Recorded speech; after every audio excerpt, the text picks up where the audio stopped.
pa man kanino. Kaya wag kang makulit o paloko-loko. Ako ay batang palaban, nagmula sa Antipolo. Medyo makulit pero di ako pabibo. Kayang sumabay na kahit pa man kanino. Kaya wag kang makulit o paloko-loko. Batang makulit pero mabait, medyo maliit pero malupit. Huwag mo akong subukan dahil ako'y papalag. Pag ako lumalapag, dala ang bayag. Di ako duwag, batang palaban. Pormahan ko ay swag, kaya ikaw ay iwan. Ako ay mapanis, managinip ka na lang. Di mo ko maaaro, kaya boyaan ka lang. Di ako nagyayabang, sa totoo lang. Lahat ng sinasabi ko, lahat totoo lang. Ito ang unang sulat ko, makinig ka lang. Bawal ng inggit, baka ikay mabuang. Simple lang ang banat ko, pero mabangis. Kung hindi mo trip, pwede ka nang umalis.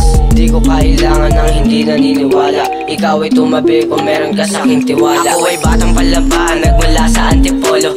Medyo makulit, pero di ako pabibo. Kayang sumabay na kahit pa man kanino.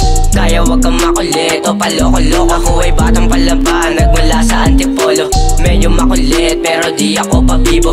Kayang sumabay na kahit pa man kanino. Kaya wag kang makulit o paloko-loko. Nagulat bakit nang ako ay lumabas. Ito ay simula pa lang ng aking palabas. Ako'y isang mahina pero nagpapalakas. Pero balang araw papanik din sa taas. Abang-abang ka lang sa mga sulat kong tula.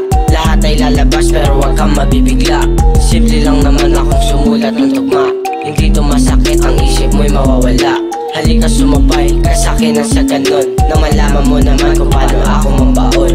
Para kang isang algae lang naglulugon. Kaya lumayo ka sa'kin kung ayaw mong ikahon. Ako ay may dugo mandirigma. Wala sa mga lahi namin ang puro kuda. Lahat ay palaban, lahat kami pasulong. Kaya inyong tandaan, apelyidong sa ulong. Ako ay batang palaban, nagmula sa Antipolo. Medyo makulit pero di ako pabibo. Kayang sumabay na kahit pa man kanino. Kaya wag kang makulit o paloko-loko. Ako ay batang palaban, nagmula sa Antipolo. Medyo makulit pero di ako pabibo. Kayang sumabay na kahit pa man kanino. Kaya wag kang makulit o paloko-loko.